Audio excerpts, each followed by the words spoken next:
आज 7वें दिन भी अमेरिका ने लगातार ईरान के ऊपर हमले जारी रखे हैं। मिडिल ईस्ट में स्थित अमेरिकन बेसिस से ये हमले हो रहे हैं और साथ ही में अमेरिका अपनी नेवी की मदद से भी हमले जारी रख रहा है। सेंटकॉम का कहना है कि 50,000 से ज़्यादा अमेरिकी सैनिक इस वक्त मिडिल ईस्ट के अंदर तैनात हैं और ईरान के ऊपर हमला करने के लिए बिल्कुल तैयार हैं। ये सारे सैनिक दोस्तों अमेरिकी बेसिस और अमेरिकी लड़ाकू जहाज़ों पर स्थित हैं। ग्राउंड इन्वेजन तो नहीं कर सकते ईरान के अंदर, क्योंकि ऐसा करना तो अपने पैर पर ही कुल्हाड़ी मारना होगा। अमेरिकी रॉकेट्स अब ईरान के ब्रिजेस और पावर प्लांट, मतलब जहां पर समुद्र का पानी साफ होता है, वहां पर भी गिरना शुरू हो गई हैं। इनमें से एक हमला ईरान के जिले जस्क में भी हुआ। ईरान का कहना है कि अमेरिका का एक रॉकेट वाटर प्लांट पर भी आके गिरा है। रॉकेट सीधा स्टेशन के पंप पर आके गिरा, जिसकी वजह से वाटर सप्लाई खराब हो गई। इसके चलते लगभग 20 गांवों को अब पीने का पानी नहीं मिल पाएगा। ईरान का कहना है कि इन गांवों में लगभग 10,000 से ज्यादा लोग रहा करते थे। ये सब अब पानी से महरूम रह जाएंगे और इसके पीछे अमेरिका है। अब ऐसा हमला होता देख ईरान भी चुप नहीं बैठा, बल्कि ईंट का जवाब पत्थर से दिया। ईरान ने गल्फ के देशों पर जबरदस्त हमला करा। IRGC का कहना है कि हमने कुवैत के अंदर अमेरिकी अड्डों को भून दिया है। IRGC का कहना है कि हमारी नौसेना ने अमेरिका की फ्यूल फ्लीट सपोर्ट, जो कि अहमदी पोर्ट कुवैत के अंदर है, उसे पूरी तरह तबाह कर दिया है और अमेरिकन टेलीकॉम सेंटर भी खत्म कर दिया है। दूसरी तरफ बहरीन में शेख ईसा एयरबेस पर ड्रोन और मिसाइलों से अमेरिकी फाइटर जहाज़ों की जगहों पर भी अटैक करा है। दोस्तों, अमेरिका बेसिस पर वो जगह होती है जहां पर फाइटर जेट्स वगैरह खड़े होते हैं, एक तरीके से पार्किंग में लगते हैं। तो यहां पर भी ईरान ने हमला करा है। ईरान ने बहरीन में ही US के इंटेलिजेंस डाटा सेंटर को भी पूरी तरह से तबाह कर दिया है। जॉर्डन के अंदर अमेरिकी पेट्रोल डिफेंस सिस्टम को निशाना बनाया और उसे पूरी तरह से तबाह कर दिया। ईरान ने अपने मिसाइल और ड्रोन की मदद से इन सभी बेसों पर दोस्तों तबाही मचा दी है।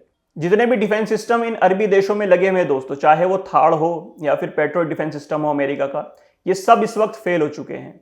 एक मिसाइल को रोकने के लिए ये 4 रॉकेट अपनी तरफ से फेंकते हैं और उसमें से भी उस मिसाइल को कोई फर्क नहीं पड़ता, वो अपने टारगेट पर आकर गिरती है। कुवैत में जो हमले हुए हैं, ये सब देखकर कुवैती सरकार ने एयरपोर्ट को बंद कर दिया है और साथ ही अपना एयर स्पेस भी बंद कर दिया है। एयरपोर्ट बंद करने के बाद फ्लाइट्स को डिले कर दिया है या फिर कैंसिल कर दिया है। कुछ लोगों ने बताया है कि उनकी फ्लाइट्स आगे बढ़ गई हैं और कुछ लोगों ने बताया है कि उनकी कैंसिल हो चुकी हैं।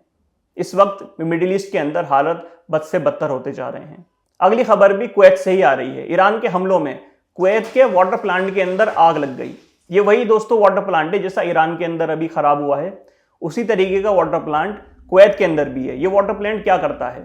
ये वाटर प्लांट समुद्री पानी को पीने लायक बनाता है, क्योंकि समुद्री पानी खारा होता है, उसको छान करके ये पीने लायक पानी बनाता है। तो यहां पर भी जो ईरान की तरफ से हमला हुआ है, उस वजह से इन वाटर प्लांट के अंदर कुवैत में आग लग गई है। इसे कहते हैं दोस्तों जैसे को तैसा। पहले अमेरिका ने अटैक करके ईरान के प्लांट को खराब करा, अब ईरान ने अटैक करके कुवैत के वाटर प्लांट को खराब करा। ईरान की तरफ से इन सभी गल्फ के देशों को एक खुली चेतावनी दी गई है। IRGC ने कहा है कि जितने देश जिनमें अमेरिकी अड्डे हैं, ये सब जवाबी हमले के लिए तैयार हो जाएं, अपने अपने डिफेंस सिस्टम को खोल लें ताकि अपने लोगों को बचा सकें, और जितने भी लोग इन अमेरिकी अड्डों के आसपास रहते हैं वहां से उन्हें निकाल लें, क्योंकि अब ईरान इन अमेरिकी अड्डों को बख्शेगा नहीं। दोस्तों, एक बात यहां पर मैं आपको साफ कर दूं, अमेरिका अपने घर से तो हमला नहीं कर रहा, मतलब कि जी वॉशिंगटन से मिसाइल निकली है और डायरेक्ट ईरान के ऊपर आगे गिरी है, ऐसा तो नहीं हो रहा। इन अरबी देशों के अंदर जो अड्डे हैं वहीं से ही अमेरिका मिसाइल दाग रहा है ईरान के ऊपर।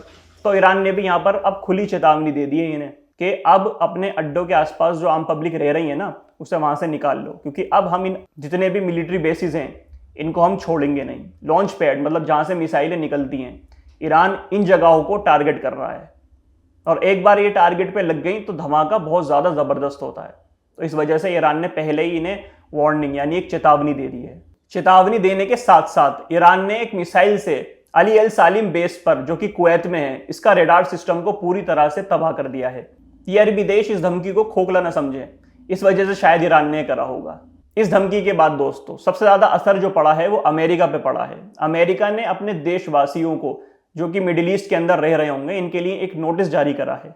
नोटिस है कि मिडिल ईस्ट के अंदर टेंशन बढ़ गई है और जंग और भी भयानक हो सकती है। तो सोच समझकर घर से निकलें। इन अरबी देशों को असर हो ना हो, लेकिन अमेरिका को जरूर असर हो गया और अपने लोगों के लिए उसने एक नोटिस भी निकाल दिया। आगे बढ़ते हैं दोस्तों, स्टेट ऑफ हॉर्मोज की तरह ईरान अब बाब अल मंडब को भी बंद कर सकता है। ईरान ने अपने एलाइज हुतीस से बोल दिया है कि अगर अमेरिका हम पर इसी तरह से हमला करता रहा तो तुम बाब अल मंडब को बंद कर देना। अगर दोस्तों ऐसा होता है तो दुनिया भर का चक्का जाम हो जाएगा, क्योंकि दोस्तों यहीं से सऊदी अरब का तेल वेस्टर्न मार्केट में जाता है।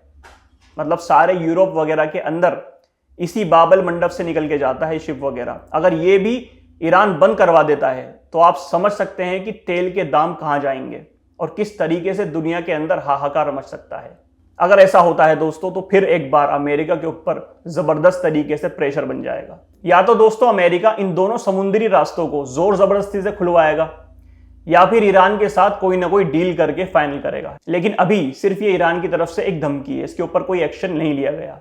ईरान के सीनियर मिलिट्री एडवाइजर मोहसिन रेजा का कहना है कि अभी तक ना हमने अमेरिका बेसिस पर या आसपास के देशों पर बहुत कम हमले करे हैं, हमने हद में रहकर हमले करे हैं। अगर अमेरिका इसी तरीके से ईरान के ऊपर हमले करता जाता है तो फिर ईरान पूरी तरीके से इस जंग के अंदर कूद जाएगा और पहले से कई ज्यादा भयंकर हमले इन देशों पर ईरान करेगा।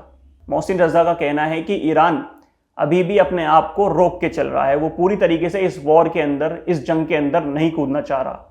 लेकिन अगर अमेरिका इसी तरीके से हमला करता रहेगा तो ईरान के पास कोई चारा नहीं बचेगा, उसे भी इस जंग में पूरी तरीके से कूदना होगा। और अगर दोस्तों ऐसा होता है तो आसपास के देशों का बुरा हाल कर देगा ईरान। हमें भी देखने को मिला था ईरान की तरफ से अटैक तो हो रहे हैं, लेकिन खुल के अटैक नहीं कर रहा ईरान अभी भी। कुछ जगहों पर सटीक निशाना मार के थोड़ी सी बातचीत की विंडो ओपन रखकर ईरान हमले कर रहा है। लेकिन अगर ये पूरी तरीके से ईरान इस वॉर के अंदर, इस जंग के अंदर कूद जाता है तो अमेरिका को बहुत ज़्यादा नुकसान झेलना पड़ेगा। चलिए आज के अपडेट में यही सब था। वीडियो आपको अच्छी लगी हो तो शेयर करिएगा अपने दोस्तों के साथ, लाइक करिएगा और मेरे चैनल को सब्सक्राइब करना मत भूलिएगा। मिलता हूँ आपसे एक और अपडेट्स की वीडियो में, तब तक के लिए अल्लाह हाफिज़।